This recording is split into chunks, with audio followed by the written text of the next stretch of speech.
Villas എല്ലാം നിങ്ങൾ കണ്ടോ? ഇതിലേതെങ്കിലും ഒന്ന് നിങ്ങൾക്ക് സ്വന്തമാക്കാൻ താല്പര്യമുണ്ടോ? എങ്കിൽ ഞാനൊരു മനോഹരമായ വില്ല നിങ്ങൾക്ക് പരിചയപ്പെടുത്താം. കമോൺ. സാധാരണ താഴത്തെ നിലയിൽ നിന്നാണ് പരിചയപ്പെട്ട് തുടങ്ങേണ്ടത്. എന്നാൽ ബാൽക്കണിയിൽ തുടങ്ങിയതുകൊണ്ട് നമ്മൾ മുകളിലത്തെ നിലയിൽ നിന്നാണ് തുടങ്ങുന്നത്.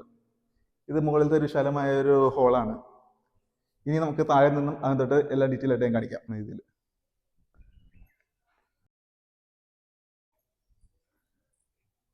ഇപ്പോൾ നിങ്ങൾ കണ്ടത് ഒരു നാലുംകുടി ജംഗ്ഷൻ അല്ല, ശാന്തമായിട്ടുള്ള ഒരു വില്ല ഏരിയ ആണ്. ഇത് 100ഓളം വില്ലാസിൽ ഒരു പ്രധാനപ്പെട്ട ഒരു ഏരിയ എന്ന് വേണമെങ്കിൽ കരുതാം. ഇതിൽ ഒരു ജംഗ്ഷൻ പോലെ കാണുന്നുണ്ടെങ്കിലും വളരെ ശാന്തമാണ്. സ്വസ്ഥമായിട്ട് ഒരു ഗേറ്റഡ് പ്രോപ്പർട്ടിയുടെ ഉള്ളിൽ ഇങ്ങനെ ഒരു വില്ല നിങ്ങൾക്ക് സ്വന്തമാക്കണമെന്നുണ്ടെങ്കിൽ അത്യാവശ്യം 2 കാറ് സുഖമായിട്ട് നിങ്ങൾക്ക് പാർക്ക് ചെയ്യാവുന്ന ഏരിയ നമുക്ക് ഇതിൽ കാണാം. ഇവിടെ ഒരു കാർ കിടക്കുന്നുണ്ട്, ഇവിടെ നമുക്ക് ഒരു കാർ പാർക്ക് ചെയ്യാം. പിന്നെ 7 സെൻറ്റോളം നമുക്ക് മൊത്തത്തിൽ സ്ഥലം വരുന്നുണ്ട്. നല്ലൊരു കിണർ നമുക്ക് വരുന്നുണ്ട്. കിണറിൽ നല്ല വെള്ളവും ഇപ്പോൾ കാണാം. കണ്ടിട്ട് അത്യാവശ്യം ക്ലിയർ ആണെന്ന് തന്നെ തോന്നുന്നു. പിന്നെ ചുറ്റിനും സൈഡിലും നമുക്ക് ഇതേപോലെ ബാക്കോട്ട് വന്നേ, ഈ സൈഡിലും നമുക്ക് ഇതേപോലെ തന്നെ ഒരു സ്ഥലം അത്യാവശ്യം വിശാലമാണ്. ഒരു ഇടുങ്ങിയ സ്പേസ് ആയിട്ട് നിങ്ങൾക്ക് ഒരിക്കലും തോന്നത്തില്ല. രണ്ട് കാറ് ഉള്ളവർക്ക് ഒട്ടും വിഷമിക്കേണ്ട കാര്യമില്ല. ഒരു കാർ ഇറക്കാതെ തന്നെ നമുക്ക് അടുത്ത കാർ കയറ്റാനുള്ള സൗകര്യമുണ്ട്. ഒരു കാർ ഇവിടെയും സുഖമായിട്ട് ഇറക്കും. ഈ കാർ കുറച്ചും കൂടെ മുമ്പോട്ട് കയറാനും വേണ്ടി ഗ്യാപ്പുണ്ട്. അത്യാവശ്യം SUV സൈസുമാണ്. മാത്രമല്ല ഇവിടെ നമുക്കൊരു കാർ ഇടാനുള്ള ഗ്യാപ്പുണ്ട്. ഇത് വരാന്ത ഭാഗത്താണ്. വരാന്തയിൽ അത്യാവശ്യം മനോഹരമെന്ന് പറയാൻ പറ്റുന്ന രീതിയിൽ നല്ലൊരു ക്രാഫ്റ്റഡ് ഡിസൈൻ ഇവിടെ ഉണ്ട്. സ്റ്റോൺ വർക്കാണ്. അത്യാവശ്യം നല്ലൊരു ഹൈറ്റുള്ള ഒരു വിൻഡോസ് നമുക്കിവിടെ അവൈലബിൾ ആണ്. നമ്മൾ അകത്തേക്ക് പ്രവേശിക്കുമ്പോഴും പ്രീമിയം എന്ന് തോന്നിക്കത്തക്ക രീതിയിൽ തന്നെ വിശാലമായ ഒരു ലിവിങ് സ്പേസ്, നല്ലൊരു വാൾ ഏരിയ, അതെല്ലാം ഇവിടെ ഉണ്ട്.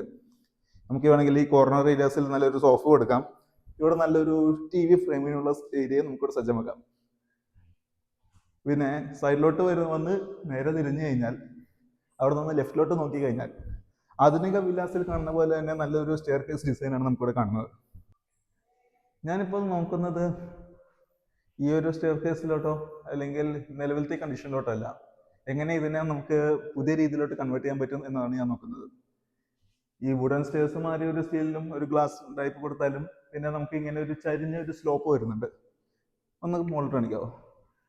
ആ സ്ലോപ്പിൽ എനിക്കിപ്പോൾ തോന്നിയൊരു ആശയമാണ് ഒരു ബ്ലാക്ക് ഡിസൈനിൽ സ്റ്റാർസും മൂൺസൊക്കെ കൊടുത്തു കഴിഞ്ഞാൽ, പിന്നെ കുറച്ച് ലൈറ്റിങ്സും കൊടുത്തു കഴിഞ്ഞാൽ ഒരു ആധുനിക വീട് എന്ന രീതിയിൽ തന്നെ നമുക്ക് അതിൻ്റെ ആംബിയൻസ് കൊണ്ടുവരാൻ സാധിക്കും.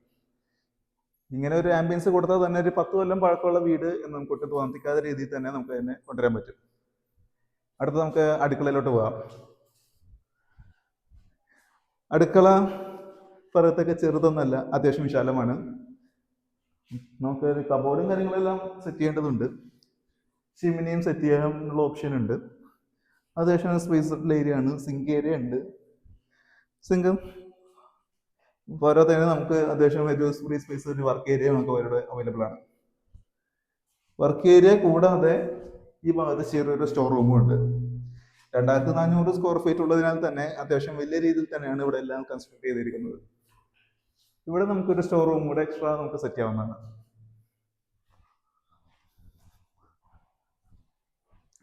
ഇനി നമുക്ക് താഴത്തെ നിലയിലെ 2 ബെഡ്റൂമാണ് നമുക്ക് കാണാവുന്നത്. അത് നമുക്ക് ഈ ബെഡ്റൂമിലേക്ക് കിടക്കാം. ഈ ബെഡ്റൂം മാസ്റ്റർ ബെഡ്റൂം അല്ല, എന്നിരുന്നാൽ പോലും അത്യാവശ്യം സ്പേസസ് ആണ്. നമുക്ക് അത്യാവശ്യം സ്പേഷ്യസ് ആയിട്ടുള്ള ഒരു ബാത്റൂം നമുക്ക് ഇവിടെ അവൈലബിൾ ആണ്. ഇവിടെ ക്ലോസ് ചെയ്തിട്ടുണ്ടെങ്കിൽ ഈ ബട്ടൺസ് ഒക്കെ അത്യാവശ്യം ആധുനിക രീതിയിൽ തന്നെയാണ് സെറ്റ് ചെയ്തിരിക്കുന്നത്.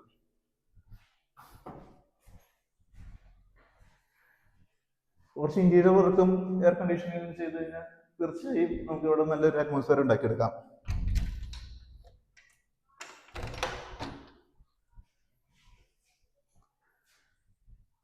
താഴോട്ട് നോക്കിയാലും ക്യാമറ കാണിച്ചാൽ നന്നായിരിക്കും. അത്യാവശ്യം ഒട്ടും വൃത്തിഹീനമായ ഒരു സാഹചര്യമല്ല.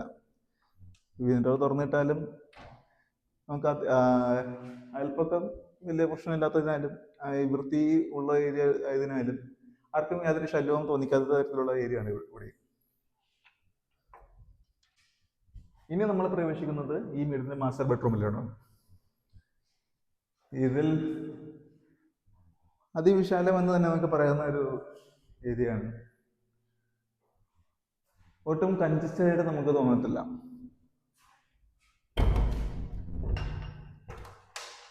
ഇവിടെയും നമുക്ക് പുറത്തോട്ടും നമുക്ക് കുറച്ച് സ്പേസ് ഉണ്ട്. നമ്മുടെ പ്രൈവസിക്കും യാതൊരു കോട്ടം വരാത്ത രീതിയിലാണ് ഈ ഏരിയയും ഇതിന്റെ ഡിസൈനേഴ്സ് ശ്രദ്ധമാക്കിയിരിക്കുന്നത്. പിന്നെ ഇതിന്റെ ഈ ഏരിയയിൽ ഒരു വിശാലമായിട്ടുള്ള ഒരു വാർഡ്രോബ് നമുക്ക് സെറ്റ് ചെയ്യാം. മുകളിൽ നമുക്ക് ഗ്യാപ്പ് ഉണ്ട്. പിന്നെ ഇവിടെ നമുക്കൊരു ഡ്രസ്സിംഗ് റൂം സെറ്റ് ചെയ്യാം. പിന്നെ ഇവിടെ ഇപ്പോൾ വരുവാണെങ്കിൽ നമുക്കൊരു ബാത്ടബ് എടുക്കാൻ നമുക്ക് അവൈലബിൾ ആണ്. ഇതിന്റെ ഏറ്റവും വലിയ റിസ്ക് എന്ന് പറഞ്ഞു കഴിഞ്ഞാൽ 10 കൊല്ലം പഴക്കമുണ്ടെന്നേ ഉള്ളൂ. ഇതില് ആരും അങ്ങനെ താമസിച്ചിട്ടൊന്നുമില്ല. അപ്പൊ ഇതിന്റെ ഓണർ UK-യിലാണ്. നിലവിൽ ഇവിടെ അവിടെ ആരുമില്ല.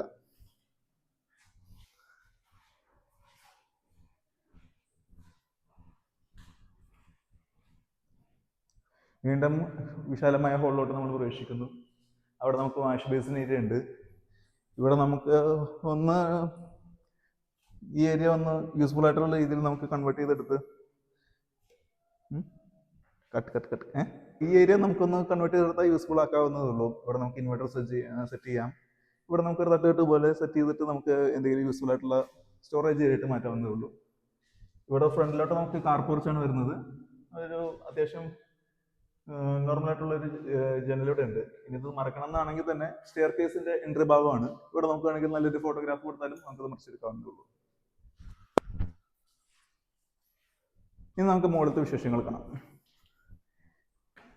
സ്റ്റെയർ കേസ് വളരെ യൂണിഫോം ആയിട്ടെല്ലാം കണക്ട് ചെയ്തിരിക്കുന്നത്. അതുകൊണ്ട് തന്നെ ഓരോ സ്റ്റെപ്പിന്റെയും വേരിയേഷനും കറക്റ്റും എല്ലാം ലൈനിങ് കറക്റ്റ് ആണ്. അതുകൊണ്ട് തന്നെ തട്ടി വീഴും അങ്ങനെയുള്ള പേടിയും കാര്യങ്ങളൊന്നും വേണ്ട. ഇതിന്റെ അളവും കാര്യങ്ങളെല്ലാം കൃത്യമായിട്ടാണ് ഉപയോഗിക്കുന്നത്. മുകളിലോട്ട് വരുമ്പോൾ നമുക്ക് ഇവിടുന്ന് ഇങ്ങനെ ഒരു സ്ലാൻഡിങ് പൊസിഷൻ നമുക്ക് കാണാം. അത് ക്രിയേറ്റീവ് ആയിട്ടുള്ള ഒരാളെയാണ് ഞാൻ ഇതിലേക്ക് ക്ഷണിക്കുന്നത്. ഒരു ക്രിയേറ്റീവ് ആയിട്ടുള്ള ആൾ ഇത് വാങ്ങുമ്പോൾ തീർച്ചയായിട്ടും ഇവിടെ നല്ലൊരു ഏരിയ ക്രിയേറ്റ് ചെയ്തെടുക്കാൻ തീർച്ചയായും സാധിക്കും. ഇവിടെ നമുക്ക് ഇങ്ങനെ ഒരു സ്ലോപ്പ് ഇവിടെയും ക്രിയേറ്റഡ് ആണ്.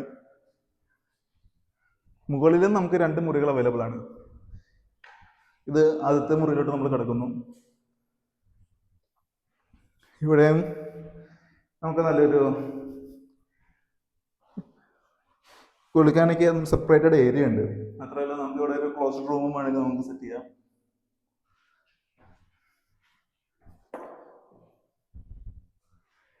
ഈ മുറിയും താഴത്തെ മുറി അപേക്ഷിച്ച് ചെറിയ സ്പേസ് കുറവ് തോന്നിക്കുന്നെങ്കിലും കിഡ്സ് റൂമൊക്കെ ആയിട്ട് സഫീഷ്യന്റ് ആണ് ഈ മുറി.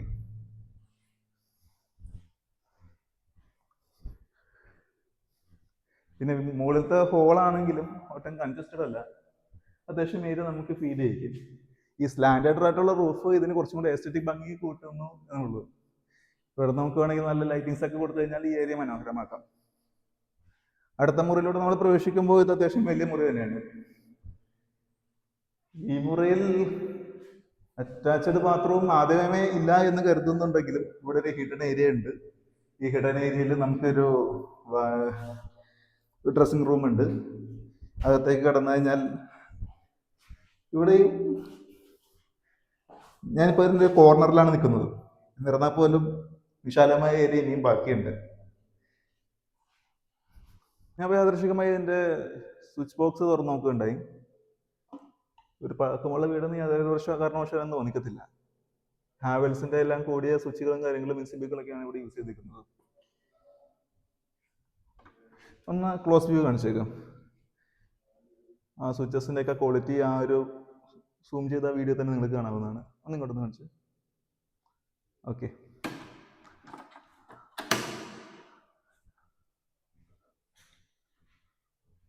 പിന്നെ നമുക്ക് ഇവിടെ ബാക്കിലോട്ടുള്ള ഏരിയ കാണുന്നതിന് മുമ്പ് നോക്കുകയാണെങ്കിൽ ഫ്രണ്ടിലത്തെ ബാൽക്കണി ഏരിയ കാണിച്ചു കൊടുക്കുക. ഓണാക്കാം, ഓണാണോ? ഇവിടെ മുകളോട്ട് കാണിച്ചു. നമ്മുടെ ഈ വില്ലാസ് എല്ലാം ഒരേ ഡിസൈൻ ആയതുകൊണ്ട് തന്നെ ആ എസ്തെറ്റിക്സ് നിലനിർത്താൻ വേണ്ടി അതേ ഒരു ഭംഗിയിൽ തന്നെ എല്ലാം നിലനിർത്തിയിരിക്കുന്നത്. ഇവിടെ പണിയുന്ന പുതിയ വീടാണെങ്കിലും ശരി, പഴയ വീടാണെങ്കിലും ശരി, എല്ലാം ഇതേ ഡിസൈൻ തന്നെയാണ് നിലനിർത്തുന്നത്. ഈ ഡിസൈൻ എല്ലാവർക്കും ഇഷ്ടവുമാണ്. നമുക്ക് വരുന്ന ഒരു സ്പാനിഷ് ഡിസൈൻസിലോട്ടൊക്കെ വേണമെങ്കിൽ നമുക്ക് ഇതിനെ കൺവേർട്ട് ചെയ്തെടുക്കാവുന്നതേ ഉള്ളൂ. ഈ ഏരിയയും ഒട്ടും കൺജസ്റ്റഡ് അല്ല. ഇവിടെയൊക്കെ നമുക്കൊരു ഇരിപ്പിടം സെറ്റ് ചെയ്ത് നല്ലൊരു ഫാനൊക്കെ സെറ്റ് ചെയ്ത് കഴിഞ്ഞാൽ അത്യാവശ്യം നല്ല എയറേഷൻ കിട്ടുന്ന ഏരിയയുമാണിത്. പോകാം. ഓപ്പൺ ടെറസ് എന്ന് പറയുന്നതിലും വിശാലമായ ടെറസ് എന്നതായിരിക്കും നല്ലത്. നമുക്ക് സുഖമായിട്ട് വേണമെങ്കിൽ നമുക്ക് ഇവിടെ ഒരു റൂമും കൂടെ സെറ്റ് ചെയ്തെടുക്കാം. 4 ബെഡ്റൂം എന്നുള്ളത് 5 ബെഡ്റൂം പ്ലസ് 5 അറ്റാച്ച്ഡ് ആക്കിയാലും നമുക്ക് ഓപ്പൺ ടെറസ് നഷ്ടമാവില്ല. എന്നാലും ഒരു ചെറിയ മിച്ചമായിട്ട് നമുക്ക് ഉണ്ടാവും ബാലൻസ് ആയിട്ട്. ഇവിടെയൊക്കെ നമുക്ക് വേണമെങ്കിൽ ഒരു ഓപ്പൺ ജിമ്മായിട്ട് നമുക്ക് യൂസ് ചെയ്യാം. പിന്നെ ഇവിടെ നിന്ന് നമുക്ക് ഒരു സ്പൈറൽ സ്റ്റെയർ കേസോ അല്ലെങ്കിൽ എന്തെങ്കിലും സ്റ്റെയർ കൊടുത്തു കഴിഞ്ഞാൽ മുകളിലത്തെ ഏരിയയിൽ നമുക്ക് കണക്ട് ചെയ്യാവുന്നതേ ഉള്ളൂ.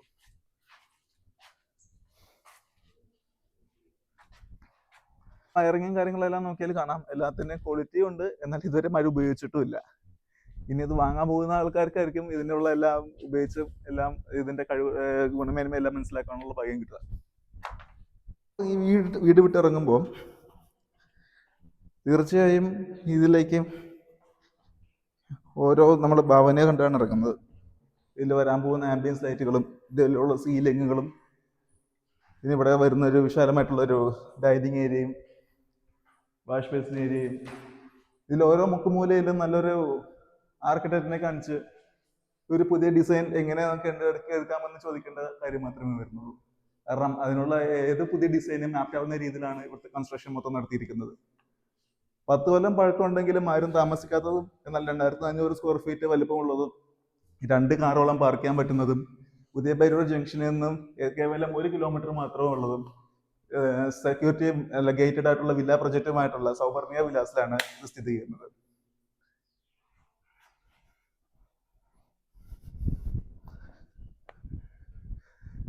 ചുറ്റും മരങ്ങളും കാര്യങ്ങളും എല്ലാം ഉള്ളതിനാൽ ചുറ്റും മരങ്ങളും കാര്യങ്ങളെല്ലാം നിങ്ങൾക്ക് ഇവിടെ കാണാവുന്നതാണ്. മാത്രമല്ല നല്ലൊരു കാറ്റും ഇവിടെ നമുക്ക് ലഭിക്കാവുന്നതാണ്. ഈ ഏരിയാസിലെല്ലാം നമുക്ക് ചെറിയൊരു ഊഞ്ഞാലൊക്കെ കൺസ്ട്രക്ട് ചെയ്താലും ഇതിനുള്ള സൗകര്യവും കാര്യങ്ങളെല്ലാം ഇതിലെ കാറ്റ് നമുക്ക് തീർച്ചയായിട്ടും ആസ്വദിക്കാൻ പറ്റുന്നതാണ്. നമുക്കൊരു പോരായ്മ പറയാനുള്ളതെന്ന് പറഞ്ഞു കഴിഞ്ഞാൽ ഈ ഏരിയയിൽ ചെറിയൊരു ഹോട്ടൽ മാത്രമേ ഞാൻ ഇതിൽ ആകപ്പാടെ കണ്ടൊരു പോരായ്മയുള്ളൂ. ഇതിന് പെയിന്റിങ്ങിൻ്റെയോ അല്ലെങ്കിൽ എന്തെങ്കിലും ഡാമ്പിങ്ങിൻ്റെ ഇഷ്യൂ മാത്രമേ ആയിരിക്കാം. പക്ഷേ ഇന്നത്തെ കാലത്ത് അതിന് സൊല്യൂഷൻസും അവൈലബിൾ ആണ്. മുകളിൽ നമുക്ക് നോക്കിയാൽ ഒരു ഡിസൈൻ കാണാം. ആ ഡിസൈൻ എല്ലാ വിലാസിലും നമുക്ക് കാണാം. ശരിക്കും കാണിച്ച് ബാക്കിലുള്ള ഇല്ലാണ്ട് അവിടെയുണ്ട്. അത് കാർ പോർച്ചിനോട് സ്ലാൻഡ് ആയിട്ടുള്ള ഒരു ഡിസൈനും അതേപോലത്തെ മുകളിലത്തെ ഒരു എപ്പിക്കായിട്ടുള്ള ഡിസൈനും, ആ 3 ഡിസൈനുമാണ് ഇവിടുത്തെ സൗവർണിക വിലാസിന്റെ ഏറ്റവും ഐക്കോണിക് ഡിസൈനായിട്ട് നമുക്ക് പറയാവുന്നത്. ഞാൻ ഈ വീടിന്റെ മൊത്തത്തിലുള്ള വ്യൂവും കൂടെ ഞാൻ കാണിക്കാം. ഈ മൊത്തത്തിലുള്ള ചുറ്റളവ് വരുന്നത് 7 സെന്റ് സ്ഥലമാണ് വരുന്നത്. 7 സെന്റിൽ നമുക്ക് അത്യാവശ്യം സ്പേഷ്യസ് ആയിട്ട് തന്നെ നമുക്കിത് തോന്നുകയും ചെയ്യും. പണിതിട്ട് 10 കൊല്ലമായെങ്കിലും ഇതുവരെ ആരും താമസിച്ചിട്ടില്ല. അതുകൊണ്ട് തന്നെയുള്ള മെയിൻ്റനൻസ് കുറവ് മാത്രമേ ഞാൻ നോക്കിയിട്ട് കാണുന്നുള്ളൂ. അപ്പോൾ എൻ്റെ അവതരണവും ഈ വീട്ടിലെ വിശേഷങ്ങളെല്ലാം എല്ലാവർക്കും ഇഷ്ടപ്പെട്ടു എന്ന് കരുതുന്നു. കൂടുതൽ വിവരങ്ങൾ അറിയാൻ ഞാൻ ഒരു നമ്പർ കൊടുക്കാം, അതിൽ വിളിച്ചാൽ മതി. അപ്പോൾ എല്ലാവർക്കും എൻ്റെ ബൈ.